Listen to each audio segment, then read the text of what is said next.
Hello students, आपका स्वागत है इवनिंग स्टडी चैनल में। आज की क्लास में हम लोग मॉडल क्वेश्चन पेपर करेंगे 2023 प्रोजेक्ट रेल 2.0 जो कि कोडरमा के द्वारा दिया गया है। ये क्लास 12 का सेट करा रहा हूँ मैथ का। ठीक है, तो टाइम वेस्ट ना करते हैं, स्टार्ट करते हैं पहला क्वेश्चन। तो पहला क्वेश्चन में कह रहा है कि let R be a relation in the set N given by R. A B order pair है और ए की वैल्यू दिया हुआ है b-2 और बी के बारे में कंडीशन दिया है कि b 6 से बड़ा होना चाहिए। तो यहाँ देखिए ए कब मिलेगा, जब b में 2 घटाएंगे। ए कब मिलेगा, जब b में 2 घटाएं। ऑर्डर पेयर जो ए बी है उसमें ए की वैल्यू b से 2 कम है, तो सोचिए किसमें b से 2 कम मिलेगा। तो देखिए 4 में 2 घटाएंगे तो 2 मिल रहा है, ये तो सही ऑप्शन हो सकता है। लेकिन b के बारे में बोला है कि 6 से बड़ा होना चाहिए, तो b तो यहाँ 4 है जो कि 6 से छोटा है, तो ये तो हो नहीं सकता है। तो ये b से 6 से बड़ा है, लेकिन 8 में 2 घटाएंगे तो 6 मिलना चाहिए, वो तो 3 दिया, तो ये भी नहीं हो सकता है।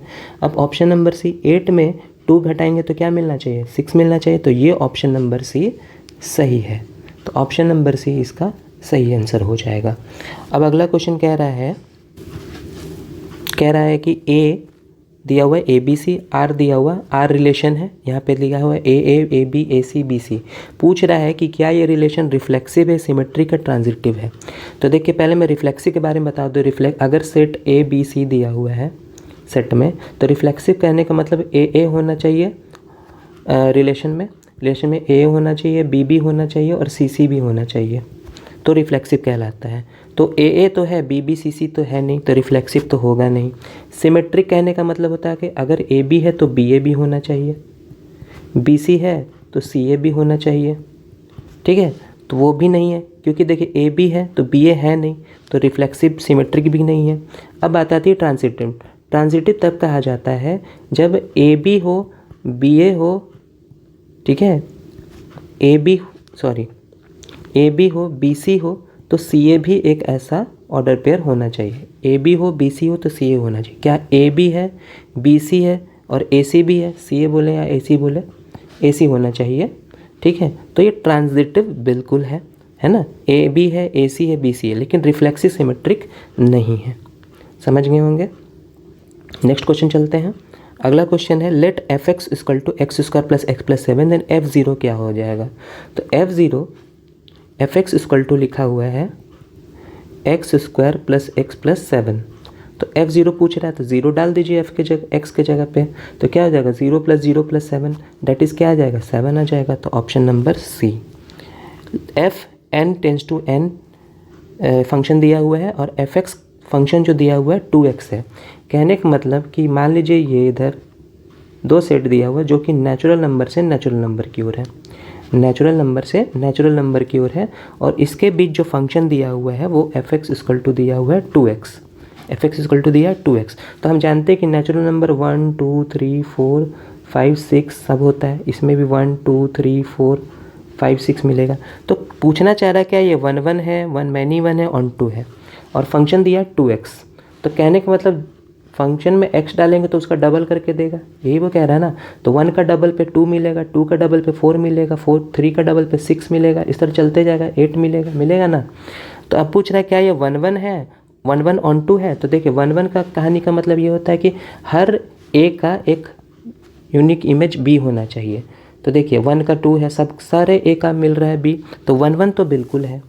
अब ऑन टू है कि नहीं, तो ऑन टू में क्या होना चाहिए, एवरी बी का एक ए होना चाहिए, एवरी बी का एक ए होना चाहिए। लेकिन प्रॉब्लम यह है कि 1 खाली है, यहाँ पे देखिए 1 का कोई प्री इमेज नहीं है, 1 का कोई प्री इमेज नहीं है। ठीक है, फिर देखिए 3 का भी कोई प्री इमेज नहीं है, 5 का भी कोई प्री इमेज नहीं है, तो ऑन टू तो नहीं हो सकता है। तो इसलिए ऑप्शन नंबर सी हो जाएगा, f is 1 1 but not onto, 1 1 but not onto. Next question चलते हैं 5 नंबर। एफ दिया हुआ function R to R real number से रियल नंबर, एफ एक्स दिया है 2x + 7, तो एफ इनवर्स एक्स पूछ रहा है, एफ इनवर्स एक्स। तो एफ इनवर्स एक्स निकालने के लिए क्या कर सकते हैं, तो देखिए इसको एफ इनवर्स एक्स को 0 ले लीजिए, वाई ले लीजिए, ठीक है, और एफ एक्स कितना दिया हुआ है, सॉरी यहाँ एफ एक्स ले लेंगे, एफ एक्स को वाई ले लेंगे, तो एफ एक्स को वाई ले लीजिए, यानी 2x + 7 की वैल्यू हो जाएगी वाई, अब यहाँ से x निकाल लीजिए, क्या हो जाएगा, y माइनस 7/2 हो जाएगा। ठीक है, y माइनस 7/2 हो जाएगा।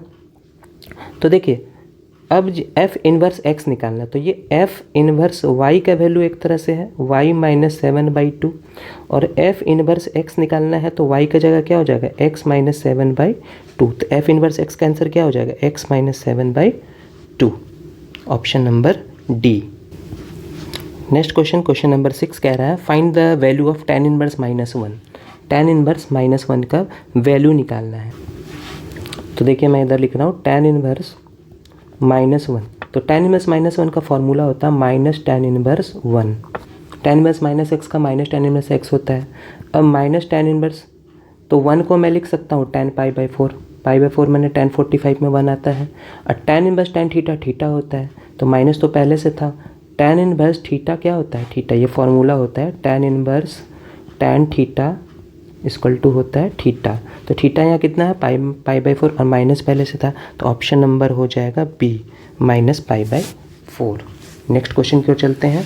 7 नंबर कह रहा है कि if sine inverse x equal to y, then y का वैल्यू क्या होगा। तो देखिए sine inverse x equal to y लिखा हुआ है, तो मैं बोलूँ कि y बराबर साइन y बोल सकता हूँ, x बराबर sine y, x equal to क्या लिख सकता हूँ, साइन y। साइन का रेंज कहाँ से कहाँ तक होता है, माइनस π/2 से π/2 होता है ना। तो बस इसका आंसर हो जाएगा option number C, minus π/2। Sine theta का वैल्यू क्या होता है, माइनस π/2 से π/2 रेंज होता है, आपको पता होगा, माइनस π/2 से π/2। ऐसे भी साइन इनवर्स का हम लोग माइनस π/2 से π/2 रेंज जानते हैं, डायरेक्ट भी आप इस तरह लिख सकते हैं। साइन इनवर्स का रेंज क्या होगा, माइनस π/2 से π/2 इनवर्स ट्रिग्नोमेट्रिकल फंक्शन में। ठीक है, तो नेक्स्ट क्वेश्चन चलते हैं। नेक्स्ट क्वेश्चन है sine tan inverse x equal to का वैल्यू पूछ रहा है। क्या लिख रहा है, sine tan inverse x, sine tan inverse x। तो देखिए साइन के अंदर साइन इनवर्स होना चाहिए, तो यहाँ tan इनवर्स x मतलब x/1 है, तो एक ट्रायंगल बना लीजिए। तो tan इनवर्स का फॉर्मूला क्या होता है, p/b होता है, तो ये x और ये 1 है, तो पाइथागोरस थ्योरम से ये क्या हो जाएगा, x² + 1 होगा। तो अब बताइए इसको साइन इनवर्स में लिखना चाहते हैं, ये तो बाहर में साइन था, tan इनवर्स को अगर साइन इनवर्स लिखना चाहते हैं तो क्या लिख सकते हैं, p/h होता है ना, परपेंडिकुलर बाय हाइपोटेनियस, ये परपेंडिकुलर, ये हाइपोटेनियस, तो मैं लिख सकता हूँ x/√x² + 1। और साइन इनवर्स साइन थीटा होता है, तो x/√, क्या हो जाएगा, x² + 1। ऑप्शन नंबर क्या हो जाएगा, C, option number C is the correct answer. Next question कह रहा है, इसके पहले मैं उठा लेता हूँ यहाँ पे। नेक्स्ट क्वेश्चन कह रहा है कि the value of cos sine inverse half plus cos inverse half. तो देखिए 9 नंबर क्वेश्चन लिख रहा है यहाँ पे, cos sine inverse 1/2 plus cos inverse 1/2। तो ये तो फॉर्मूला है direct, sine inverse half plus cos inverse, sine inverse theta plus cos inverse theta क्या होता है, π/2 होता है। Sine inverse theta plus cos inverse theta क्या होता है, π/2 होता है। ठीक है, और कॉस π/2 कितना होता है, कॉस 90 कितना हो जाएगा, 0 हो जाएगा। तो ऑप्शन नंबर क्या हो जाएगा, सी। या नहीं समझ में आ रहा तो आप ये भी कर सकते हैं, cos sine inverse half, sine inverse में कब आता है, साइन में कब 1/2 आता है, 30 में आता है, तो साइन इनवर्स हाफ को लिख सकता हूँ 30 डिग्री, 30 मतलब π/6 लिख सकता हूँ। अब कॉस में हाफ कब आता है, π/3 में आता है, कॉस में हाफ आता है π/3, डायरेक्ट वैल्यू है, तो π/6 π/3 जोड़ेंगे तो आ जाएगा π/2। अब कॉस 90 क्या हो जाएगा, 0, तब भी आंसर 0 हो रहा है। Is that clear. Next question चलते हैं। अगला क्वेश्चन है क्वेश्चन नंबर 10। देखिए मैं अभी ऑब्जेक्टिव लेवल का क्वेश्चन करा रहा हूँ, फिर मैं सब्जेक्टिव भी लेकर के आऊँगा। ठीक है, आप लोग वीडियो को अप्रिशिएट कीजिए, ज़्यादा से ज़्यादा शेयर कीजिए। ठीक है, नेक्स्ट क्वेश्चन कह रहा है क्वेश्चन नंबर 10। क्वेश्चन नंबर 10 कह रहा है कि ये मैट्रिसेस जो दोनों क्या दिया, इक्वल दिया हुआ है, तो एक्स और वाई की वैल्यू पूछ रही है, find the value of x/y। तो देखिए सीधी सी बात है, जब दो मैट्रिसेस इक्वल होते हैं तो करस्पॉन्डिंग एलिमेंट आपस में क्या होता है, इक्वल होता है। इसका देखिए a11 है, पहला रो पहला कॉलम का एलिमेंट है, ये भी पहला रो पहला कॉलम का एलिमेंट है, तो लिख सकते हैं कि 3x + 7 का वैल्यू 0 है, तो x के वैल्यू क्या हो जाएगा, -7/3। Is that clear. और दूसरा देखिए y के वैल्यू, y के वैल्यू देखिए, y को हम इससे भी इक्वेट कर सकते हैं, ये दोनों भी इक्वल है, तो y - 2 बराबर 5 हो जाएगा, तो y का वैल्यू कितना हो जाएगा, 7 हो जाएगा। इधर से भी देखिए y 7 आ रहा है, y + 1 बराबर 8 दिया हुआ है, y + 1 इक्वल टू क्या हो जाएगा, 8 हो जाएगा, तो y का वैल्यू 7 हो जा रहा है। तो किसी में 7 कह रहा है क्या, 7 किसी में नहीं, इसलिए नन ऑफ दीज ऑप्शन होना चाहिए। x भी नहीं मैच कर रहा है, तो नन ऑफ दीज ऑप्शन इसका आंसर होगा। Is that clear? Next question चलते हैं, क्वेश्चन नंबर 11। क्वेश्चन नंबर 11 कह रहा है आपसे कि ए दिया 1 2 3 4, बी दिया 1 2 3 4, ए बी का वैल्यू मतलब मैट्रिसेस का मल्टीप्लाई करना है। ए आपको दिया हुआ है 1 2 3 4 और बी दिया हुआ है इस तरह से 1 2 3 4, मल्टीप्लाई करना है ए बी। तो ए बी करना है तो देखिए इसका और इसका इंटू हो जाएगा। देखिए इसका ऑर्डर है 1 × 4, 1 रो 4 कॉलम, इसका है 4 × 1, तो आंसर जो आएगा वो आएगा आपको 1 × 1, मतलब 1 रो 1 कॉलम का आंसर आने वाला है।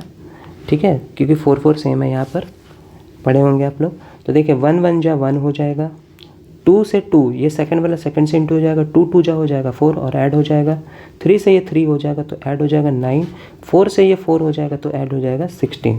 तो कितना हो गया, 16 4 20, 20 9 29, 29 और 1 30, यानी कितना आ जाएगा 30। तो ए बी आ जाएगा 30, option number A. Is that clear? Matrices का मल्टीप्लाई था ये। अब 12 नंबर कह रहा है कि ए दिया है 3 7 1 5, then adjoint A is equal to, adjoint A निकालना है आपको। तो एडजॉइंट ए निकालने के लिए आपको सारे एलिमेंट का कोफैक्टर निकालना होगा। तो देखिए यहाँ पे एलिमेंट है आपको, ये C11 है, C12 है, C21 है और C22 है, इन सब का क्या निकालना पड़ेगा, कोफैक्टर। तो जब आप C11 निकालते हैं, 1 1 निकालें तो देखिए 1 1 इवन आ रहा है ना जोड़ने पे, तो पॉजिटिव आ रहा है, तो इसलिए प्लस हो जाएगा। और इसका देखिए इसका C11 इसका रो और इसका कॉलम हटा देते तो क्या बचता है, 5 बचता है, तो इसका हो जाएगा +5, है ना। 2 × 2 ऐसे ही निकलता है, इजी होता है 2 × 2 मैट्रिसेस का एडजॉइन निकालना। फिर C12 इवन है, ऑड है, सॉरी 1 2 ऑड हो गया है तो नेगेटिव साइन लग जाएगा, 1 2 ऑड हो जाएगा ना, एक्चुअली होता है -1 का पावर 1 + 2, तो -1 का पावर 3 होता है जो कि ऑड होता है, तो आप सीधा माइनस प्लस में भी लिख सकते हैं। तो C12 मतलब ये एलिमेंट की बात हो रही, इसका रो इसका कॉलम हटा देंगे तो क्या बचेगा, 7 बचेगा। फिर C21 की बारी, C21 में तो इसमें भी हो जाएगा नेगेटिव, 21 के लिए क्या हो जाएगा, ये रो इसका कॉलम हटा देंगे तो 1 बचेगा, तो यहाँ पे हो जाएगा 1, तो -1 हो जाएगा। और C22 में हो जाएगा पॉजिटिव, तो इस एलिमेंट की बात हो रही है 2 2, तो इसका रो इसका कॉलम हटा देंगे तो 3 आ जाएगा, तो ये हो जाएगा 3। ठीक है, अब आपको एडजॉइंट ए निकालना है। तो एडजॉइंट ए जो होता है वो क्या होता है, इसको मैट्रिक्स में सजा लीजिए अकॉर्डिंग टू नंबर। देखिए 5 -7 और -1 और 3, और इसका कर दीजिए ट्रांसपोज कर देंगे तो क्या हो जाएगा, आपको एडजॉइंट ए मिल जाएगा। ट्रांसपोज में क्या होता है, रो वाला कॉलम वाला रो बना देना है।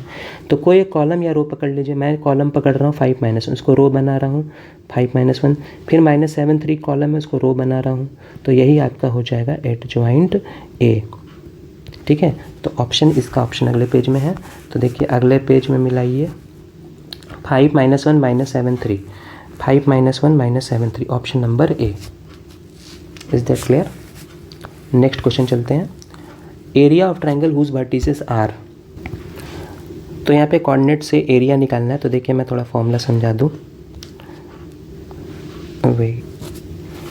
तो देखिए मान लीजिए कोई ट्रायंगल का 3 वर्टिसेस दिया हुआ है, एक है x1 y1, एक है x2 y2 और एक है x3 y3, और इसका आपको पूछा है एरिया। तो एरिया का फॉर्मूला होता है हाफ, x1 को पकड़ लेंगे, यहाँ हो जाएगा y2 - y3। ठीक है, x1 को पकड़ेंगे तो इसका y नहीं लेंगे, y2 - y3, ऐसे एंटी क्लॉकवाइज चलेंगे। फिर दूसरा क्या लिखेंगे, x2, तो x2 का क्या हो जाएगा, x2 का y2 नहीं लेंगे, y3 - y1 ले लेंगे, y3 - y1, और बच गया x3 का y1 नहीं लेंगे, y3 नहीं लेंगे, y1 - y2 ले लेंगे, y1 - y2।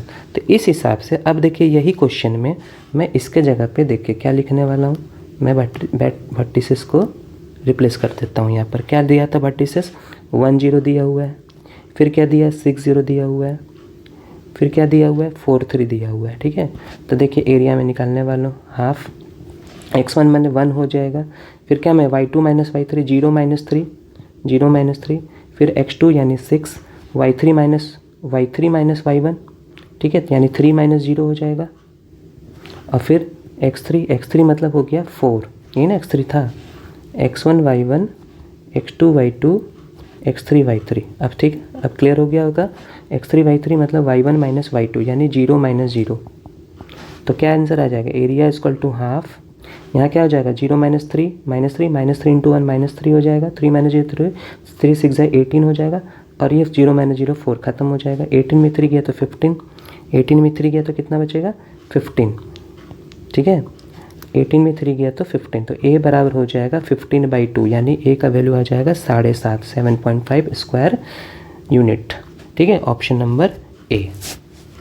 Is that clear? Next question number 14 कह रहा है कि f x equal to mod x minus 1 is continuous at x equal to 1 या continuous everywhere not differentiable at x equal to 1। तो देखिए F x equal to दिया हुआ आपको मॉड एक्स माइनस 1, तो हम जान रहे हैं कि मॉड का दो वैल्यू हो जाएगा, एक पॉजिटिव और एक होगा नेगेटिव, ठीक है। कब होगा, जब x का वैल्यू पॉजिटिव कब होगा, जब x का वैल्यू ग्रेटर देन 1 होगा, और x का वैल्यू क्या हो जाएगा लेस देन 1 होगा तो नेगेटिव हो जाएगा। तो कंटिन्यूस चेक करने के लिए किस पे कंटिन्यूस चेक करना है, 1 पे। तो पहले f1 निकाल लेंगे, f1 क्या हो जाएगा फंक्शन में डालेंगे तो क्या हो जाएगा 1 माइनस 1, तो क्या हो जाएगा 0 मिलेगा, f1 पे 0 मिलेगा। अब मैं लिमिट लगाने वाला हूँ, ठीक है, लेफ्ट हैंड लिमिट, तो x टेंस टू 1 माइनस लूँगा एफ एक्स 1 माइनस, तो 1 माइनस पे जब हम लेंगे तो 1 माइनस पे कौन सा फंक्शन है, 1 माइनस मैंने 1 से छोटा, तो 1 से छोटा पे हो जाएगा limit x tends to 1 minus x minus 1। तो यहाँ तो 1 हम पुट कर ही सकते हैं, तो क्या हो जाएगा 1 माइनस 1 0, क्या मिलेगा 0 मिलेगा। उस तरह से limit x tends to 1 plus पे RHL पे बात करेंगे तो एफ एक्स इक्वल टू हो जाएगा limit x tends to 1 plus पे कौन सा फंक्शन होगा 1 प्लस पे ये वाला फंक्शन हो जाएगा, x माइनस 1 हो जाएगा, और एक बार 1 डालेंगे तो 1 माइनस 1 क्या हो जाएगा 0। तो देखिए तीनों बराबर आ गया आपका, तीनों क्या आ गया आपका बराबर आ गया, ये भी बराबर आ गया, ये भी इक्वल हो गया और ये भी इक्वल हो गया, ठीक है। तो जब ऐसा होता है तो वो क्या हो जाता है कंटिन्यूस हो जाता है, LHL RHL और F1 तीनों इक्वल हो जाएगा तो क्या हो जाएगा कंटिन्यूस हो जाएगा एट इज इक्वल टू 1 पे, ठीक है, ठीक है। अब जो कह रहा है देखिए कंटिन्यूस तो श्योर है x इक्वल टू 1 पे है, तो लेकिन अब देखिए not differentiable at equal to 1 भी ऑप्शन दिया हुआ है आपको। तो डिफरेंशियबिलिटी के लिए आप क्या करते हैं LHD और RHD निकालते हैं, left hand derivative right hand derivative. तो LHD निकालने के लिए क्या करते हैं आप लोग, limit h tends to 0 f x plus h minus f h by h, ये लिखते हैं ना माइनस पे, ठीक है। तो देखिए LHD और RHD में क्या होता है, RHD में राइट हैंड डेरिवेटिव में limit h tends to 0 plus f x plus h minus f h by h, ये लिखते हैं आप लोग, ठीक है। तो लिमिट अब देखिए 1 पे चेक करना है, ठीक है, 1 पे चेक करना है,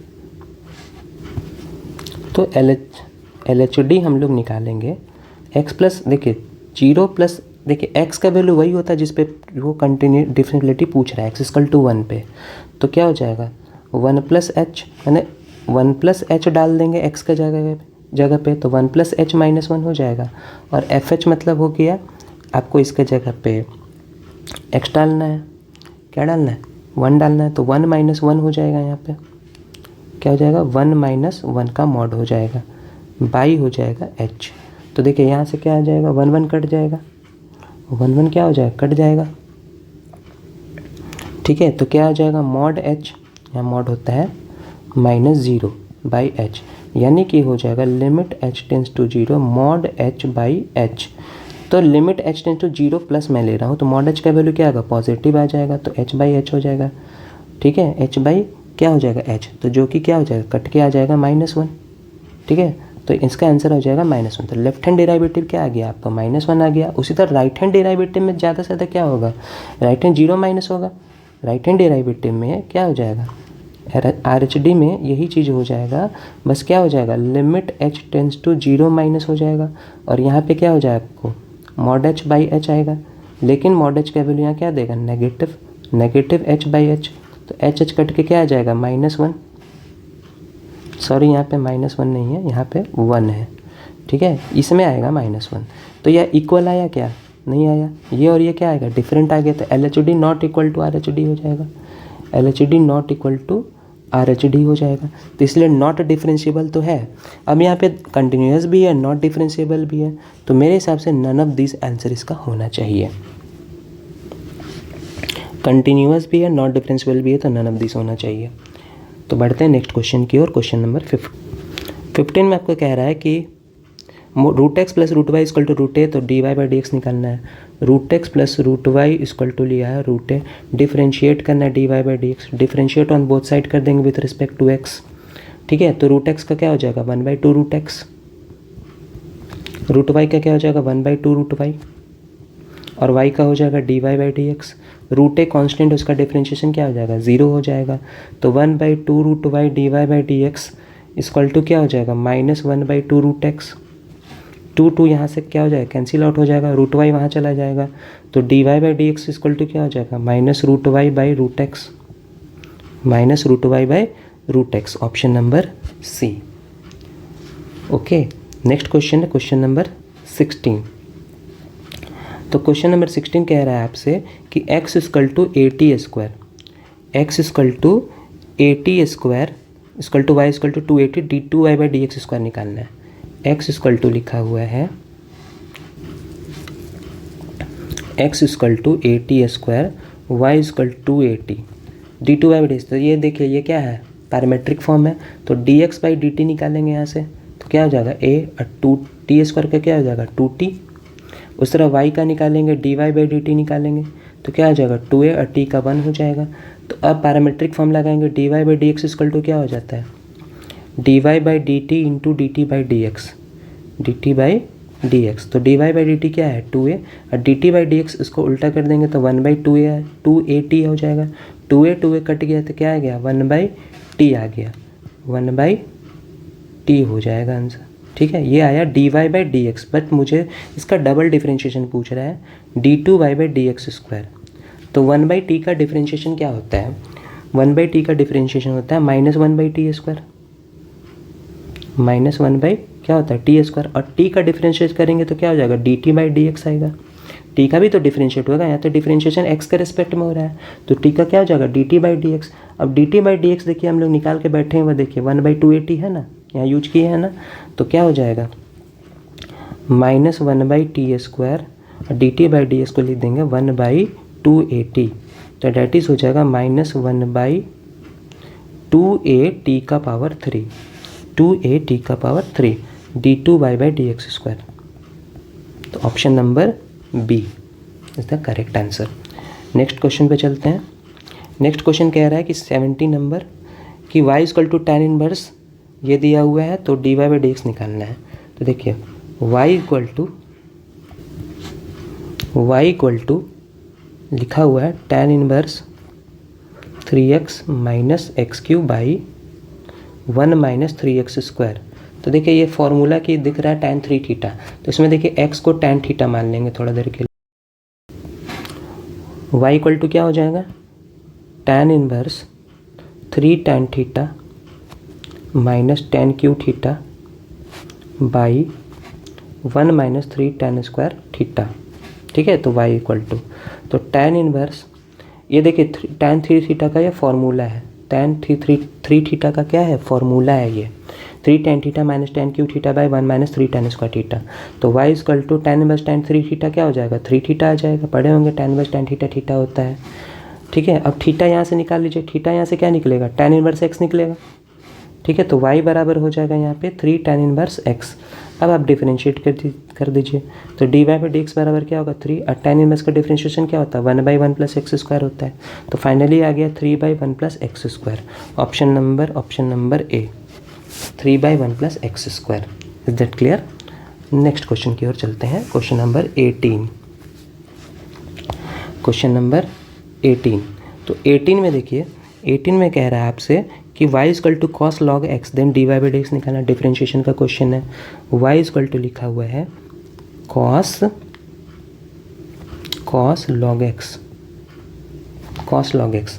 तो देखिए फंक्शन है ये, तो डिफरेंशिएट कर देंगे तो पहले क्या करेंगे, कॉस का करेंगे, पहले किसका करेंगे, ऐसे होता ये है कि डी बाई डी एक्स करते हैं कॉस लॉग एक्स का, और इनटू फिर डी बाई डी एक्स करेंगे लॉग एक्स का।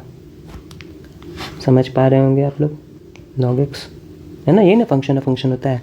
तो कॉस का डिफरेंशिएशन क्या होता है, माइनस साइन थीटा होता है, कॉस थीटा का क्या होता है साइन थीटा, तो साइन लॉग एक्स हो जाएगा। और लॉग एक्स का क्या होता है डिफरेंशिएशन, 1/x होता है, तो फाइनली आपका क्या हो जाएगा, minus sine log x by x आ जाएगा। तो d y by d x minus sine log x by x, option number B. Next question कह रहा है कि the slope of tangent to the curve इतना एट इक्वल टू इतना। Slope निकालना है, इस कर्व पे टेंजेंट का स्लोप निकालना है। तो कर्व का नाम है y बराबर x प्लस x equal to x cube, और एट x इक्वल टू 2 पे निकालना। तो डिफरेंशिएट करके ही स्लोप निकाल पाएंगे ना, क्योंकि स्लोप का टेंजेंट का स्लोप क्या होता है, dy बाई डी एक्स होता है, और जिस पॉइंट पे बोल रहा है x बराबर, ठीक है। तो पहले यहाँ पे डिफरेंशिएट कर लेते हैं, dy by d x, y का differentiation dy by d x, x का क्या हो जाएगा 1, और इसका क्या हो जाएगा 3x स्क्वायर हो जाएगा। तो यहाँ से dy बाई डी एक्स अलग करेंगे तो 3x स्क्वायर माइनस 1 हो जाएगा। तो मेरे को किस पॉइंट पे बोल रहा है, dy by d x at x equal to 2 पे बोल रहा है। क्योंकि ये y है नहीं, y है नहीं, तो y निकालने की ज़रूरत होती नहीं, यहाँ है नहीं। यहाँ पर अगर ज़रूरत होती तो y का वैल्यू यहाँ पे x का वैल्यू 2 पुट करके y भी निकाल लेते हैं, ठीक है। तो यहाँ पे सिर्फ x ही दिख रहा है फंक्शन में, तो 3 इंटू 2 का स्क्वायर माइनस 1, तो 2 का स्क्वायर 4 3 जो 12 माइनस 1, 12 माइनस 1 कितना आ जाएगा 11। तो ऑप्शन नंबर बी 11 आंसर हो जाएगा। अगर मान लीजिए फंक्शन डिफरेंशिएट करने के बाद y भी बचता तो आप पहले y निकाल लेते x बराबर 2 पे पुट करके, तो 2 पुट कर देते तो 2 का पावर क्यूब हो जाता है यहाँ पे, तो y बराबर हो जाता है 8 माइनस 2, तो y की वैल्यू आ जाती है आपको 6। तब यहाँ पे y की वैल्यू 6 भी पुट हो जाता। समझ रहे बात को। तो चलते हैं नेक्स्ट क्वेश्चन की ओर। नेक्स्ट क्वेश्चन कह रहा है कि the slope of normal to the curve, slope of normal, तो अभी मैंने बताया slope of tangent dy by d x होता है, तो स्लोप ऑफ नॉर्मल जो होता है वो होता है -1 by d y by d x, और जिस पॉइंट पे बोल रहा है p का कोऑर्डिनेट मान लो x1 y1 जो भी कोऑर्डिनेट है यहाँ पे उस पर होता है। तो इसमें भी d y by d x ही आपको निकालना है। तो y इक्वल टू दिया हुआ है 2x क्यूब, 20 नंबर में बता रहा हूँ question number 20, 2x cube plus 3 sine x at x equal to 0 पे निकालना है। तो d y by d x पहले निकाल लीजिए, क्या हो जाएगा 2x क्यूब, एक्स क्यूब का क्या हो जाएगा 3x स्क्वायर हो जाएगा, और प्लस 3 साइन एक्स का क्या हो जाएगा cos x हो जाएगा। अब d y by d x निकालना, चूँकि इसमें y है नहीं तो y की ज़रूरत है भी नहीं, x का वैल्यू 0 पे पूछ रहा है, तो देखिए जैसे ही ये 0 डालेंगे तो ये 0 हो जाएगा, और यहाँ 3 cos 0 डिग्री, cos 0 1 होता है, तो क्या बचेगा 3 बचेगा, 0 प्लस 3 बचेगा। तो ऑप्शन नंबर ए, सॉरी ऑप्शन नंबर ए नहीं होगा, क्योंकि नॉर्मल बोला था ना, स्लोप ऑफ नॉर्मल क्या हो जाएगा, इसका रेसिप्रोकल करके माइनस लगा देंगे, तो -1/3, ऑप्शन नंबर बी। मिस्टेक हो गया था, मैंने देखा नहीं कि स्लोप ऑफ नॉर्मल पूछा जा रहा है। स्लोप ऑफ नॉर्मल हो जाएगा -1/3। बढ़ते हैं नेक्स्ट क्वेश्चन की ओर। इंटीग्रेशन करना है 20 नंबर 1 में, मैं यहाँ क्वेश्चन नंबर भी लिख दे रहा हूँ ताकि पता चले। 21 में कह रहा है कि √x प्लस 1/√x dx का इंटीग्रेशन करने को बोल रहा है, √x प्लस 1/√x dx, ठीक है। सीधी इंटीग्रेट कर देंगे, √x dx अलग और इसको कर देंगे x का पावर -1/2, या फिर 1/√x का डायरेक्ट अगर आप जानते हैं तो डायरेक्ट कीजिए। √x का हो जाएगा 2/3 x का पावर 3/2 इंटीग्रेशन x का पावर n पर। x का पावर n का फार्मूला होता है x का पावर n+1 इंटीग्रेशन में बाई n+1, उसी फार्मूला से मैंने यहाँ पे लिखा हुआ है। दूसरा 1/√x का डायरेक्ट याद रखिए क्या होता है 2√x होता है, 1/√x का क्या हो जाएगा 2√x, ठीक है। तो अब देखिए ऑप्शन में, तो यहाँ पर देखिए क्या कर सकते हैं, देखिए ऑप्शन काफ़ी क्लोज आंसर में दिया हुआ है, तो अगर आप ध्यान से नहीं दीजिएगा तो आप गलती मार दीजिएगा, तो ऑप्शन नंबर ए हो जाएगा। ए भी नहीं लग रहा है, ए में भी देखिए मुझे तो यहाँ मिसप्रिंट लग रहा है, मुझे ऑप्शन नंबर ए और बशर्ते यहाँ पर क्या होना चाहिए, यहाँ पर होना चाहिए 2, ठीक है। 2/3 एक्स की पावर 3/2 भी नहीं हो रही है, 2/3 एक्स की पावर 3/2 भी यहाँ पे मिसिंग लग रहा है, 3/2 होना चाहिए यहाँ पे, ठीक है। फिर 2√x होना चाहिए प्लस c, तब ये ऑप्शन सही हो जाएगा। अगर ये नहीं है तो नन ऑफ दिस ऑप्शन हो जाएगा, नन ऑफ दिस भी ऑप्शन है आपके पास, समझ रहे हैं। इसको मैं लिखता हूँ 2/3 एक्स की पावर 3/2 प्लस 2√x को x का पावर हाफ लिख दूँ प्लस c, तो ये होना चाहिए। तो किसी ऑप्शन से मैच नहीं कर रहा है, यहाँ स्क्वायर दिया, यहाँ भी एक्स स्क्वायर दिया हुआ है, तो ऑप्शन नंबर हो जाएगा D, none of this. Next question 22 काफ़ी अच्छा क्वेश्चन दिख रहा है, ठीक है। तो 22 क्वेश्चन में लिखा हुआ है इंटीग्रेशन 10x की पावर 9 प्लस 10 का power x log 10 base e by x की पावर 10 प्लस x 10 का पावर x। तो देखिए इसमें नीचे वाला डिनोमिनेटर को पुट कर लेंगे या लेट मान लेंगे, पुट ही लिखते हैं, put x to the power 10 plus 10 to the power x को z मान लेते हैं। तो x टू दी पावर 10 का क्या हो जाएगा, 10x का पावर 9, डिफरेंशिएट करते हैं, और ये a का पावर x का डिफरेंशिएशन है, तो जिसका होता है a का पावर x log a, मतलब 10 का power x log 10, dx equal to हो जाएगा dz, ठीक है। क्या ये ऊपर वाला नहीं है, देखिए है ना ऊपर वाला, इसको मैं dz लिख सकता हूँ, इसको मैं ऊपर वाले को dz लिख सकता हूँ, देखिए यहाँ dz है ना इतना, और नीचे वाला z हो जाएगा। तो 1/z का इंटीग्रेशन क्या होता है, log z होता है, log z किसको माना था आपने, जिसमें आपने पुट किया था x की power 10 plus 10 to power x plus c, option number क्या हो जाएगा b, ठीक है, x to the power plus 10 का power x, option number b। पढ़ते हैं नेक्स्ट क्वेश्चन की ओर, क्वेश्चन नंबर 23। तो 23 में आपको कह रहा है कि 23 में से कह रहा है dx by x under root x square plus 1। देखिए ये है पार्शियल का इंटीग्रेशन है, x स्क्वायर प्लस 1, दो फैक्टर में टूटा हुआ है, लेकिन थर्ड काइंड ऑफ पार्शियल है, ठीक है। तो इसमें देखिए क्या करते हैं, इसमें लेट 1/x स्क्वायर प्लस 1 को हम लोग मान लेते हैं a/x प्लस, इस देखिए थर्ड टाइप वाला है, तो इसमें हो जाएगा bx प्लस c, क्योंकि इसमें दो फैक्टर मिला हुआ है, इसलिए bx प्लस c मान के बनाते हैं, ठीक है। तो 1/x स्क्वायर प्लस 1 हो जाएगा, और इक्वल टू यहाँ पे एलसीएम ले लेंगे x into x square plus 1, तो x कट जाएगा, तो a के साथ आ जाएगा एक्स स्क्वायर प्लस 1, और bx प्लस c के साथ आ जाएगा x, ठीक है। ये कट जाएगा, x आ जाएगा, यहाँ पे x आ जाएगा। देखिए यहाँ पे काफ़ी स्पेस की ज़रूरत पड़ेगी, इसलिए मैं थोड़ा यहाँ से एक्सटेंड कर देता हूँ, ठीक है, इस क्वेश्चन को बनाने के लिए, ठीक है। उसके बाद देखिए यहाँ पर क्या है, तो देखिए यहाँ पर क्या हो जाएगा, ये नीचे वाला क्या हो जाएगा, कट जाएगा, तो 1 इक्वल टू क्या हो जाएगा x square plus 1 plus bx square, x into कर लीजिए bx स्क्वायर प्लस cx आ जाएगा। थोड़ा और डिटेल कर लेते हैं, ax square plus a plus bx square plus cx आ जाएगा, ठीक है।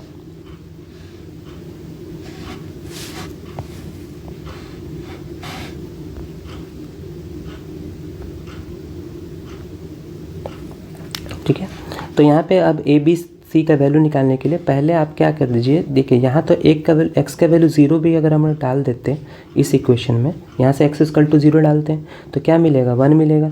जैसे ही 0 डालेंगे x वाला सब खत्म हो जाएगा, क्या बचेगा a प्लस सी, यहाँ भी सी एक्स है, a बचेगा ओनली, क्या बचेगा a बचेगा, तो a की वैल्यू तो 1 आ गई। अब कंपेयरिंग करेंगे, क्या करेंगे,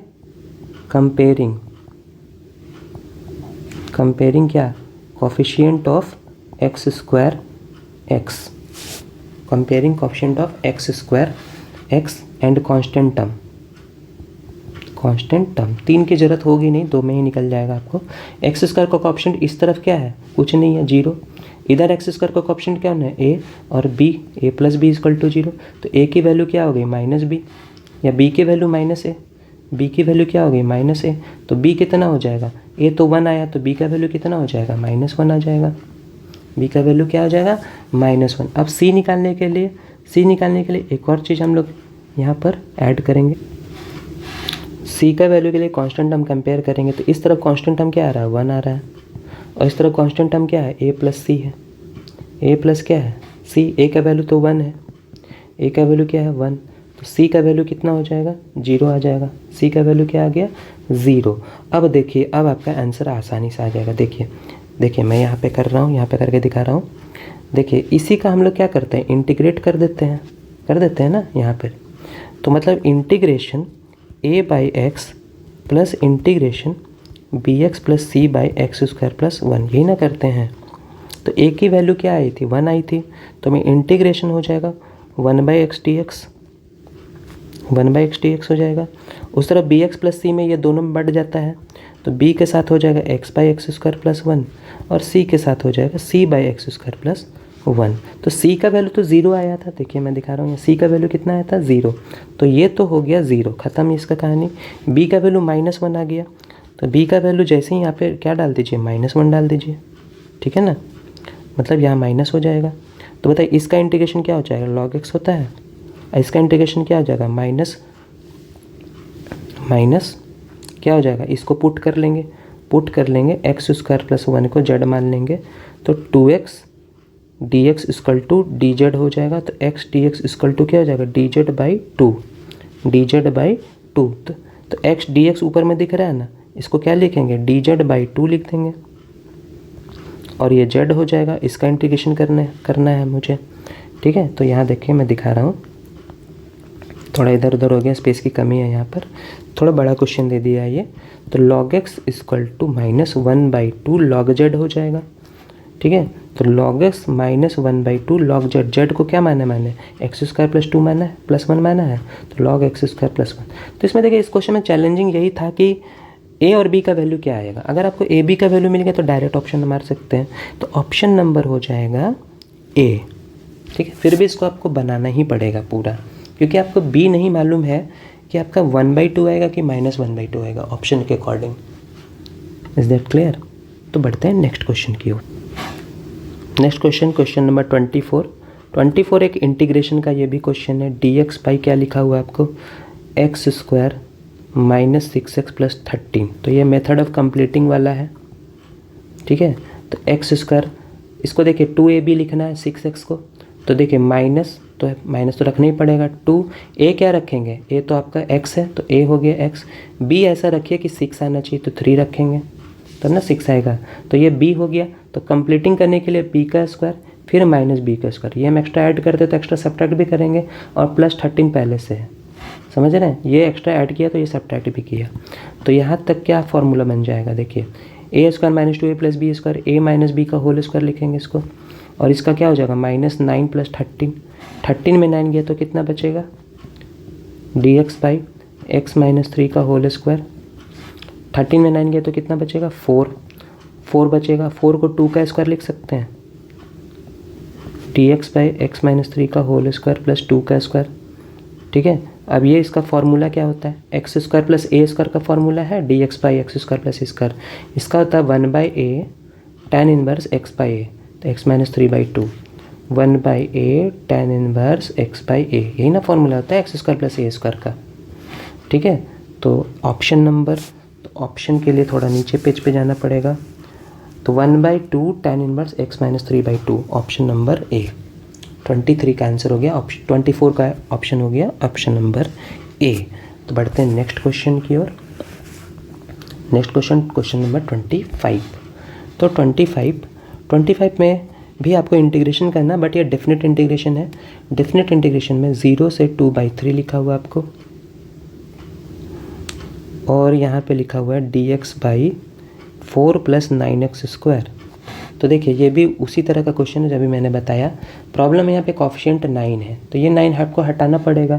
तो उसके लिए आपको देखिए यहाँ पे 1/9 दे देंगे और ये 9 को दे देंगे 4 के साथ, 4/9 शॉर्टकट है ये। एक्चुअली 9 से डिवाइड होता है, 9 से डिवाइड और यहाँ 1/9 से मल्टीप्लाई होता है, ठीक है। तो देखिए यहाँ लिमिट है 0 से 2/3, 0 से 2/3, यहाँ आपको 1/9 हो गया, 0 से 2/3, dx बाई 4/9 को 2/3 का होल स्क्वायर लिख सकते हैं प्लस एक्स स्क्वायर। तो ये भी फॉर्मूला हो गया x square plus a square का, जिसका होता है 1/a tan inverse x by a. तो 1/9 पहले से था, 1/a मतलब 2/3, 2/3 का रेसिप्रोकल क्या हो जाएगा, मैं थोड़ा फॉर्मूला लिख दूँ ताकि आपको समझ में मैं क्या फॉर्मूला लगा रहा हूँ। इसका होता है 1/a tan inverse x by a plus c, यही ना होता है। तो देखिए 1/9 पहले से था, 1/a मतलब a तो आपको 2/3 तो पलट के हो जाएगा 3/2, 3/2 tan inverse x by A. x मतलब हो गया आपको क्या, x ही हो गया, और a हो जाएगा 2/3, तो 2 यहाँ आ जाएगा, 3 कहाँ चल जाएगा ऊपर, ठीक है। और इसमें लगाने वाले हम लोग लिमिट, तो सिर्फ इसमें लगाएंगे 0 से 2/3 क्योंकि x में ही लगेगा, ठीक है। तो देखिए यहाँ 3 3 जा 9 तो कट जाएगा, तो 1/6 हो रहा है।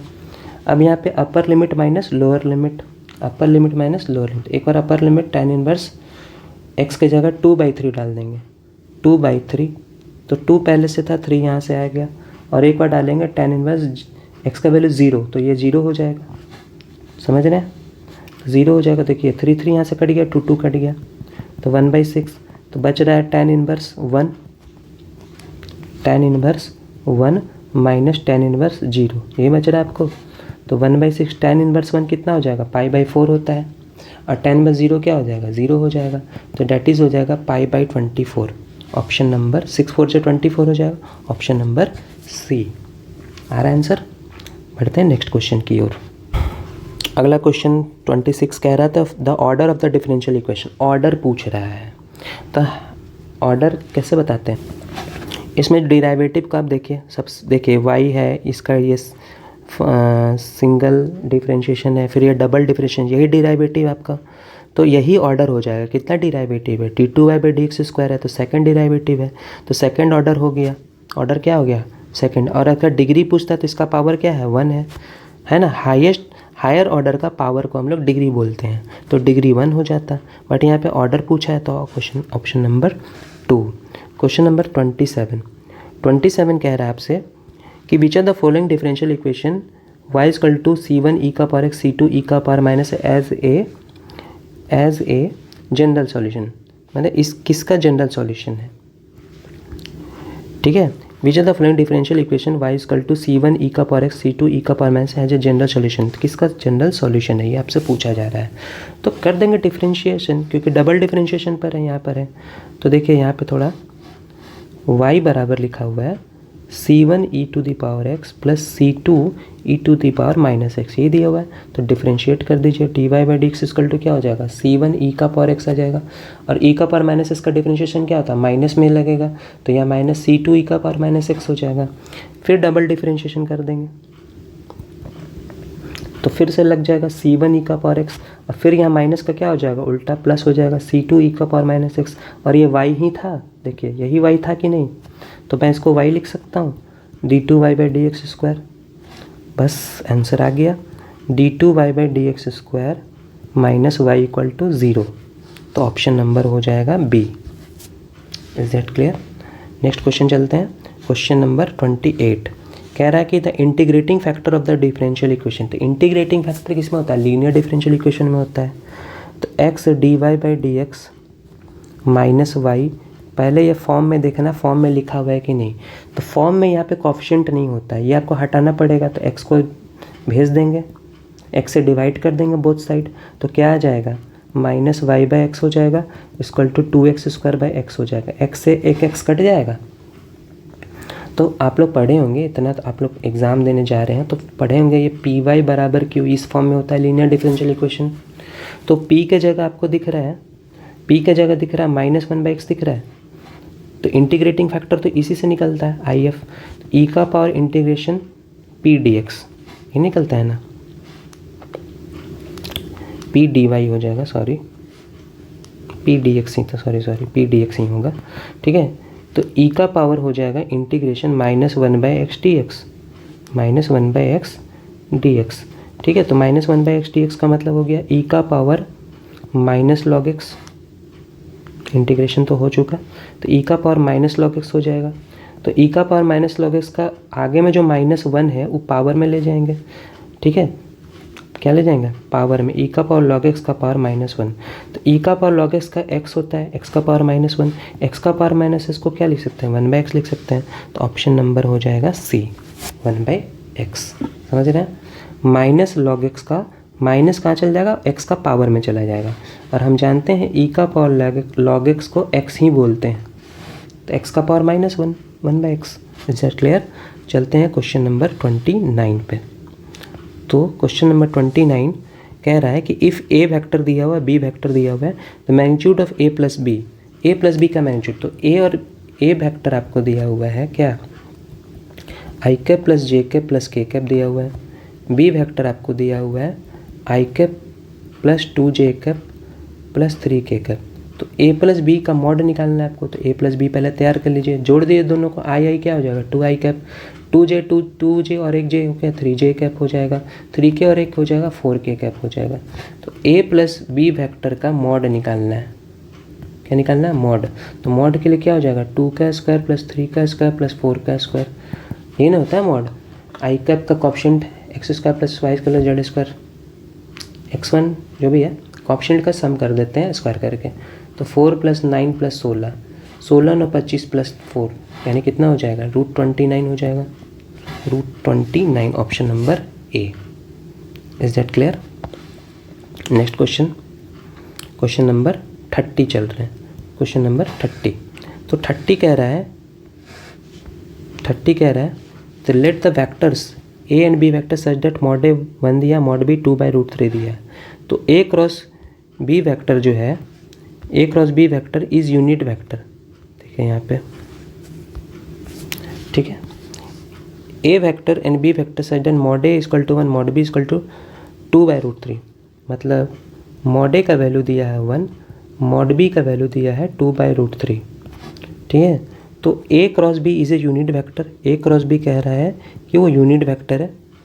ठीक है, मतलब इसका मॉड क्या हो जाएगा 1 हो जाएगा। तो if the angle between a and b is, मतलब a cross b unit vector कब होगा, जब एंगल। तो देखिए इसको कैसे बनाएंगे, ए क्रॉस बी का मॉड 1 दिया हुआ है, तो ए क्रॉस बी का मॉड को हम लिख सकते हैं, हम ए क्रॉस बी का मॉड 1 दिया हुआ था। हम लोग जानते हैं कि a cross b equal to क्या होता है, ए क्रॉस बी का मॉड इक्वल टू पढ़े होंगे mod A mod B sine theta unit vector है। तो चूँकि यूनिट वेक्टर है तो इसका 1 ही आएगा मैग्नीट्यूड। तो मैं ए क्रॉस बी क्या लिख सकता हूँ, mod A mod B sine theta into 1, उसको हटा दीजिए। ए क्रॉस बी का वैल्यू 1 दिया हुआ है, मॉड ए का वैल्यू 1 दिया हुआ है, मॉड बी का वैल्यू 2/√3 दिया हुआ है। बस मुझे क्या निकालना है, साइन थीटा। ये एंगल पूछना चाह रहा है वो, तो डेट इज़ हो जाएगा 2/√3 हो रहा है, तो यहाँ हो जाएगा √3/2 = साइन थीटा। तो बताइए इधर, तो देखिए यहाँ पे √3/2 = साइन थीटा हो गया। तो √3/2 को साइन में क्या लिख सकते हैं, साइन 60 डिग्री यानी π/3 लिख सकते हैं थीटा। तो थीटा का वैल्यू कितना हो जाएगा π/3, option number C. Option number क्या हो जाएगा सी। समझ गए होंगे। नेक्स्ट क्वेश्चन नंबर 3 कह रहा है कि projection 31 projection of a vector into b vector. Okay, इस वेक्टर का प्रोजेक्शन बी वेक्टर यानी ए वेक्टर है, ए वेक्टर आपको दिया हुआ है 2i cap plus 3j cap plus 2k cap, और बी वेक्टर आपको दिया हुआ है i cap plus 2j cap plus k cap. ठीक है, i cap plus j cap plus 2k cap plus k cap, यही आपको दिया हुआ है। तो इसका पूछ रहा है ए वेक्टर का बी वेक्टर पे प्रोजेक्शन पूछ रहा है। तो प्रोजेक्शन जब आपको निकालना हो तो प्रोजेक्शन इक्वल टू होता है a.b/mod b। ये होता है projection of a on b, ये फार्मूला होता है। a.b/mod b होता है, जिस पे बोलता है उसका मॉड निकाल देते हैं। तो a.b देखिए, डॉट करना बहुत आसान है, सीधा कोएफिशिएंट का इंटू कर दीजिए, 2 1 जा 2, 3 2 जा 6 और ऐड कर दीजिए, और 2 1 जा 2 हो जाएगा, ये हो जाएगा ना। और b का मॉड, तो b का मॉड के लिए रूट लगा दीजिए, इसका कोएफिशिएंट का स्क्वायर 1 का स्क्वायर प्लस 2 का स्क्वायर प्लस 1 का स्क्वायर, डेट इज़ हो जाएगा 6 2 8 2 10 हो जाएगा, और नीचे हो जाएगा 1 का स्क्वायर, 12 नहीं है 1 का स्क्वायर है। 1 + 1 2 और 2 का स्क्वायर 4, 4 1 5 1 6 √6 हो जाएगा। तो 10/√6 है ऑप्शन नंबर ए, 10/√6। क्वेश्चन नंबर 32 चलते हैं। 32 में कह रहा है आपसे, 32 में कह रहा है कि वैल्यू ऑफ ये, तो देखिए 32 बहुत अच्छा क्वेश्चन है। 32 कह रहा है I cap dot J cap cross K cap, J cap cross K cap, और फिर लिखा है plus J cap dot I cap cross K cap और plus K cap dot I cap cross J cap. तो देखिए यहाँ I cap है, J cap है, sorry, J cap cross K cap. तो ये क्रॉस में क्या होता है, क्रॉस में देखिए आई जे के इस तरह फॉलो कीजिए, ये आई कैप है, ये जे कैप है और ये के कैप, इस ऑर्डर में चलना चाहिए। जैसे ऑर्डर रिवर्स होता है नेगेटिव दे देगा। तो देखिए जे क्रॉस के, जे से के जा रहा है तो आई कैप मिलेगा पॉजिटिव, अगर के से जे जाता है तो क्या हो जाता है, माइनस आई कैप मिलता है। ठीक है, तो यहाँ तो कैसे है, जे से के जा रहा है ना तो आई कैप मिलेगा। तो देखिए आई कैप डॉट इससे मिलेगा आई कैप, फिर उसी तरह से जे कैप डॉट आई क्रॉस के, तो देखिए आई से के उल्टा जा रहा है ना, आई से के उल्टा जा रहा है तो माइनस जे कैप मिलेगा, तो यहाँ माइनस जे कैप कर दीजिए। फिर देखिए प्लस के कैप आई क्रॉस जे, आई से जे जा रहा है तो के कैप मिलेगा, क्या मिलेगा, के कैप मिलेगा। डॉट है यहाँ पे, आई डॉट आई 1 होता है, जे डॉट जे 1 होता है, लेकिन यहाँ पे माइनस हो जाएगा, के डॉट के भी क्या हो जाएगा 1, 1 + 1 कट जाएगा, तो क्या बचेगा 1 बचेगा ओनली यहाँ पे। तो ऑप्शन नंबर 32 का 1 है क्या, सी नंबर, ऑप्शन नंबर क्या हो जाएगा, सी। ठीक है, इस तरह से आप क्रॉस कर सकते हैं, बना सकते हैं आप लोग। नेक्स्ट क्वेश्चन 33 कह रहा है, क्वेश्चन नंबर 33 कह रहा है आपसे कि find the direction cosine of the line passing through the 2 points. 2 point आपको दिया हुआ है, देखिए 32 में आपको 2 पॉइंट दिया हुआ है, एक पॉइंट दिया आपको -2 4 -5, ठीक है, और दूसरा पॉइंट दिया है आपको बी, मान लो ये बी है, ये दिया है 1 2 3, इससे एक लाइन पास हो रहा है, इससे एक लाइन पास हो रहा है, इसका आपको क्या निकालना है, डायरेक्शन कोसाइन, क्या निकालना है, डायरेक्शन कोसाइन निकालना है। तो डायरेक्शन कोसाइन का जो फॉर्मूला होता है वो होता है आपको, डायरेक्शन कोसाइन 3 होते हैं, एल एम एन होता है, आप लोग पता होगा एल एम एन होता है। तो एल निकालने के लिए आप क्या कर सकते हैं, एल निकालने के लिए होता है x2 माइनस, ये मान लीजिए x1 y1 z1 है और ये x2 y2 z2 है, इस तरह मान लीजिए। तो एल निकालने के लिए हो जाएगा x2 minus x1 by under root हो जाएगा ए बी का डिस्टेंस फॉर्मूला तो जानते हैं, होगा ना। तो यानी x2 माइनस x1 क्या हो जाएगा आपको 1 + 2 हो जाएगा, बाई अंडर रूट क्या हो जाएगा ए बी, मतलब क्या होगा, ए बी डिस्टेंस फॉर्मूला कैसे निकाल सकते हैं, देखिए यहाँ पे थोड़ा मैं जगह बना दूँ, ए बी निकाल के पहले ही आप निकाल सकते हैं। ठीक है, क्या हो जाएगा x2 माइनस x1 का whole square plus y2 minus y1 का whole square plus z2 minus z1 का होल स्क्वायर। ठीक है, x2 माइनस x1 यानी हो जाएगा 1 + 2 हो जाएगा plus y2 minus y1 2 minus 4 हो जाएगा प्लस z2 माइनस z1 3 + 5 हो जाएगा, 3 + 5 का होल स्क्वायर, दैट इज़ आ जाएगा आपको ए बी का फॉर्म, ए बी आ जाएगा आपको 1 + 2 + 1 3 का स्क्वायर 9, 4 - 2 2 का स्क्वायर 4 हो जाएगा, 3 + 5 8 का स्क्वायर हो जाएगा 64 और 68 हो जाएगा, 68 और 9 कितना हो जाएगा 77 हो जाएगा। तो √77 ऐसे भी आपको ऑप्शन में दिख रहा था, √17 सब में है, तो ये निकालने का ज़रूरत ही नहीं है, आपको बस ऊपर वाले पे कॉन्सेंट्रेट करना है। तो देखिए यहाँ पर 2 + 1 √77 हो जाएगा एल का वैल्यू, यानी 3/√77 एल की वैल्यू 3/√77। देखिए कोई है 3/√77 और भी जगह है, तो m और n भी निकालना पड़ेगा। तो m के लिए क्या करेंगे, देखिए m के लिए इसका माइनस कर दीजिए, क्या हो जाएगा y2 minus y1 by A B, यही ना होगा। तो y2 माइनस y1 क्या हो जाएगा 2 - 4 बाई ए बी √77। तो ये हो जाएगा डायरेक्शन कोसाइन, m = हो जाएगा -2/√77। और n के लिए क्या कर सकते हैं z2 माइनस z1, n के लिए z2 minus z1 by A B, है ना। तो Z2 माइनस Z1 मैंने 3 प्लस 5 हो जाएगा, -5 है तो +5, √77 यानी 8/√77। तो देखिए ऑप्शन नंबर हो जाएगा कौन सा, 8√77 यहाँ भी है तो, लेकिन देखिए ऑप्शन नंबर ए हो जाएगा, क्योंकि देखिए ये पॉजिटिव आया था, ये क्या आया था, पॉजिटिव आया था, ठीक है। √3/√77 -2/√77 8/√77। Is that clear. तो 3/√77, बी आया, एम आया था आपको, एम आया था -2/√77 और एक एन आया था आपको 8/√77। Is that clear. अगला क्वेश्चन पूछ रहा है direction cosine of x axis, direction cosine of cosine of x axis, direction cosine of x axis आपसे पूछा जा रहा है। तो एक्स एक्सिस का डायरेक्शन कोसाइन मतलब एक्स एक्सिस क्या होता है, एक्स वाई जेड, ये मान लीजिए एक्स है, ये वाई है और ये जेड है, ठीक है। तो एक्स एक्सिस का डायरेक्शन कोसाइन, तो हम जान रहे हैं एक्स एक्सिस का पॉइंट क्या हो जाएगा, 1 0 0 होता है, ठीक है। तो डायरेक्शन कोसाइन L बराबर कॉस अल्फा होता है। मान लो ये कोई पॉइंट है P, अल्फा एंगल बना रहा है, Y के साथ बीटा और Z के साथ गामा बना रहा है, ठीक है। तो एक्स एक्सिस हो जाएगा, तो एक्स एक्सिस अपने के साथ क्या बना रहा है, 0 एंगल बना रहा है, तो कॉस 0 कितना हो जाएगा, 1, तो L बराबर हो जाएगा 1। तो देखिए 1 तो ऐसे भी दिख रहा है आपको, और Y अगर M निकालना है तो M इक्वल टू क्या हो जाएगा, कॉस बीटा और N इक्वल टू होता है कॉस गामा। तो एक्स एक्सिस जो है, एक्स एक्सिस में यही जो P पॉइंट है यही हो जाएगा आपको P पॉइंट।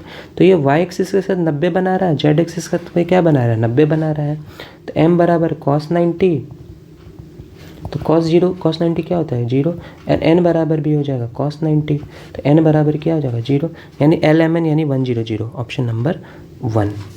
समझ गए होंगे। नेक्स्ट क्वेश्चन चलते हैं, क्वेश्चन नंबर 35। क्वेश्चन 35 कह रहा है the distance between 2 planes is, 2 plane के बीच का दूरी निकालना है आपको, 2 प्लेन का बीच का डिस्टेंस निकालना, तो उसके फॉर्मूला लगाना पड़ेगा आपको।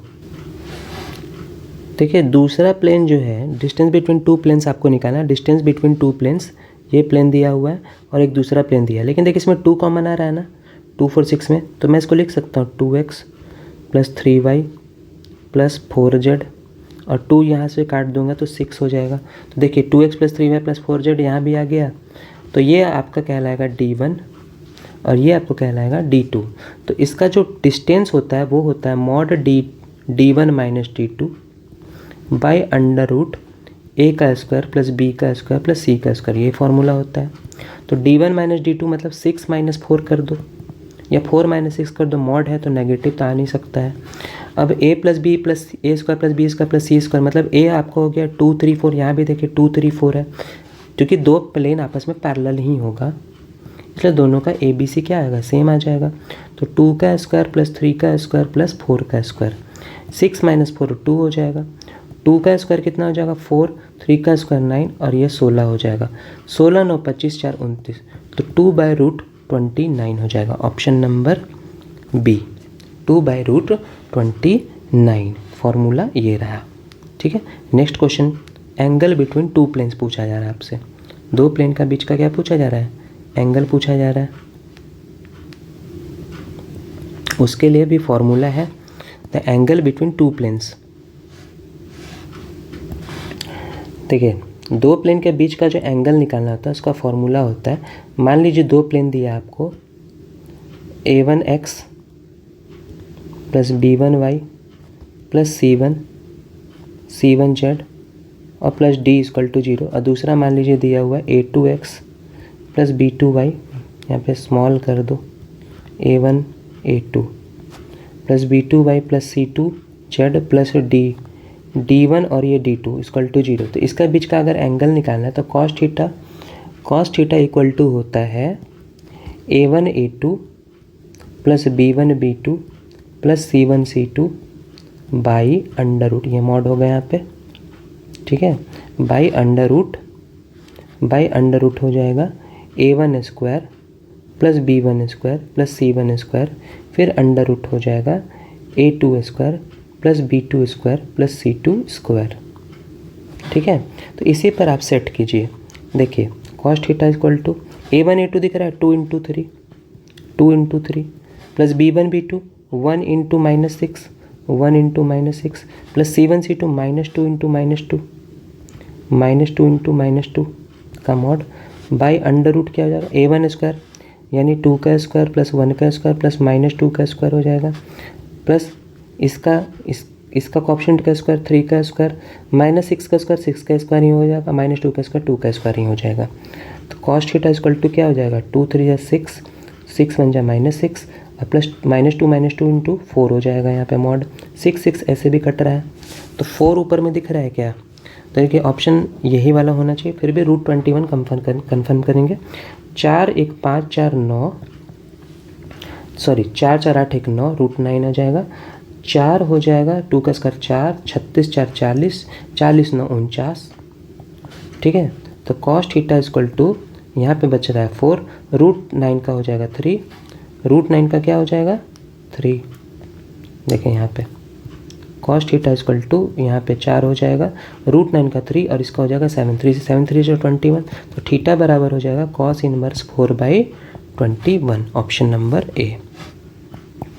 ठीक है, theta equal to cos inverse 4/21 option number a हो जाएगा 36 का आंसर। क्वेश्चन नंबर 37 कह रहा है कि अगर PA 1/2 है और PA equal to 0 then PA/B is, तो यहाँ तो मुझे मिसप्रिंट लग रहा है, दोनों PA तो दे नहीं सकता है यहाँ पे, एक ज़रूर PB दिया होगा, एक ज़रूर क्या दिया होगा PB दिया होगा। PA दिया 1/2 मान लेते हैं और PB दिया हुआ 0, तो पूछ रहा है PA/B पूछ रहा है, कंडीशनल प्रोबेबिलिटी का क्वेश्चन है ये, तो इसका हो जाएगा PA इंटरसेक्शन B/PB। ठीक है, तो सीधी सी बात है P इंटरसेक्शन में कुछ भी हो, नीचे क्या आ गया 0 आ गया, तो ये क्या हो जाएगा नॉट डिफाइंड होगा, क्या हो जाएगा नॉट डिफाइंड। ओके, नीचे तो 0 हो नहीं सकता कोई फ्रैक्शन में, तो नॉट डिफाइंड होगा। तो option number question number 38, question number 38 कह रहा है 2 कॉइन्स आर थ्रोन साइमल्टेनियसली, मतलब 2 कॉइन को एक साथ फेंक रहे हैं। Find the probability that event when head will appear both of them, head will appear both of them. 2 coin एक साथ फेंक रहे हैं, 2 कॉइन एक साथ फेंक रहे हैं, तो क्या probability event when head will appear both of them. ठीक है, तो जब 2 कॉइन टॉस कर रहे हैं तो सैंपल स्पेस क्या बनेगा, हेड हेड बनेगा, हेड टेल बनेगा, टेल हेड बनेगा, नहीं तो टेल टेल बनेगा, है ना। तो head will appear both of them, तो हेड विल अपीयर बोथ मतलब इवेंट तुम्हारा तो हो जाएगा हेड हेड, दोनों पे हेड अपीयर होना चाहिए। तो एनी आपका हो गया 1 और सैंपल स्पेस आपका हो गया 4, तो प्रोबेबिलिटी ऑफ इवेंट हो जाएगा NE/NS। ठीक है, NE/NS यानी कितना हो जाएगा 1/4 हो जाएगा, तो 1/4 ऑप्शन नंबर बी। ठीक है, सिंपल सा प्रोबेबिलिटी का क्वेश्चन था। अब question number 39, the probability that student is not swimmer, probability है कि स्टूडेंट स्विमर नहीं है, ठीक है, उसका 1/5 है। Then what is the probability that out of 5 students 4 students swimmer is, 5 में से 4 स्विमर है, उसका प्रोबेबिलिटी आपको निकालना। देखिए ये जो क्वेश्चन है ये बाइनोमियल प्रोबेबिलिटी का क्वेश्चन है, तो इसमें देखिए probability that students not a swimmer is 1/5, तो 1/5 को हम लोग PE बोल देते हैं, ये 1/5 नॉट ए स्विमर का, तो स्विमर को PF बोल देते हैं कि स्विमर होने वाला हो जाएगा PF, तो ये क्या हो जाएगा 1 ये 1/5 है, 1 - 1/5 क्या हो जाएगा 4/5 हो जाएगा। ये सक्सेस तो ये फेलियर। ठीक है, PF क्या लिखेंगे 1 - 1/5 यानी हो जाएगा 4/5। ठीक है, अब बोल रहा है find the probability out of 5 student 4 are swimmers, 4 students are क्या है स्विमर्स हैं, तो स्विमर्स वाला तो F है, तो यहाँ पर जो हम लोग बनाएंगे वो x इक्वल टू कितना लेना है आपको 4 लेना है, Px इक्वल टू 4 पे आपको बनाना है, Px इक्वल टू 4 पे, ये आपका हो जाएगा सक्सेस, ये आपका हो जाएगा फेलियर, है ना, पढ़े होंगे आप लोग सक्सेस और फेलियर वाला। तो इसका फॉर्मूला क्या होता है, NC4, NC x की वैल्यू 4 है, ठीक है, NC4 हो जाएगी, तो सक्सेस का 4 हो जाएगा और फेलियर का यानी E का पावर हो जाएगा n-4 हो जाएगा, n- क्या हो जाएगा, 4 हो जाएगा। तो देखिए 5 यहाँ पे आपको n है, तो n का वैल्यू 5c4 हो जाएगा और f मतलब हो जाएगा 4/5 का पावर 4 और E मतलब हो गया 1/5। स्विमर होना सक्सेस, क्योंकि स्विमर पे ही आपको पूछ रहा है, नॉट स्विमर पे नहीं पूछ रहा है, इसलिए सक्सेस हो जाएगा स्विमर वाला। F वाला क्या था, स्विमर था और ये नॉट स्विमर था, नॉट स्विमर था। तो 1/5 का क्या हो जाएगा, 5 में से 4, n-4 मतलब 5 में से 4 किया तो कितना आ जाएगा, 1। ऑप्शन नंबर कौन सा मैच कर रहा है, ऑप्शन नंबर ए मैच कर रहा है। 5c4, 4/5 का पावर 4 और 1/5 का पावर हो जाएगा 1। समझ रहे हैं, बाइनोमियल प्रोबेबिलिटी का, क्योंकि 5 में से 4 स्विमर का बात कर रहा था, x = कितना ले लेंगे, 4 ले लेंगे, ठीक है। तो फॉर्मूला होता है NCx, सक्सेस का पावर 4 और फेलियर पावर n-x हो जाता है, ठीक है। Next question, last question, question number 40। तो 40 कह रहा है PA, इसको थोड़ा मिटा लेता हूँ मैं पहले, PA is A and B are two any events such that PA plus PB is equal minus PA and B is equal to PA, then पूछ रहा है इन ऑप्शन में कौन सा सही है। तो देखिए क्या लिखा है आपको, PA plus PB minus PA and B, तो एंड मतलब होता है intersection, A and B intersection, और मैंने यूनियन, और का मतलब होता है यूनियन और एंड का मतलब होता है इंटरसेक्शन, इक्वल टू लिखा हुआ है PA। तो पूछ रहा है कौन सा ऑप्शन सही है, तो PA A/B B/A का यूज किया है। तो देखिए A इंटरसेक्शन B को हम कैसे लिख सकते हैं, देखिए PA/B का फॉर्मूला होता है PA इंटरसेक्शन B/PB, यही होता है ना, ठीक है। और PB/A का फॉर्मूला होता है PA इंटरसेक्शन B/PA होता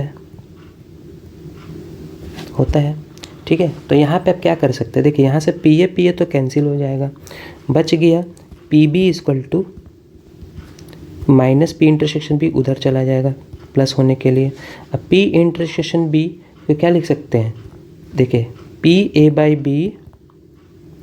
A/B इंटू PB लिख सकते हैं, ये PB वहाँ चला जाएगा इंटू PB, तो और यहाँ भी क्या है, PB है, तो PB भी यहाँ से क्या हो जाएगा, कैंसिल, और यहाँ क्या बच जाएगा 1, तो PA/B = क्या आ गया, 1 आ गया। तो कौन ऑप्शन है, PA/B = क्या हो जाएगा, 1, ऑप्शन नंबर B।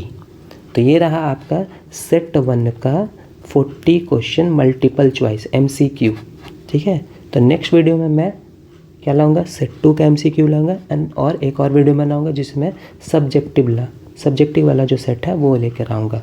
चैनल को प्लीज़ आप सब्सक्राइब करते हैं, ज़्यादा से ज़्यादा शेयर करें, सब्सक्राइब कर दीजिए, ज़्यादा से ज़्यादा शेयर कीजिए, लाइक कीजिए। आपका बहुत बहुत धन्यवाद, थैंक यू वेरी मच।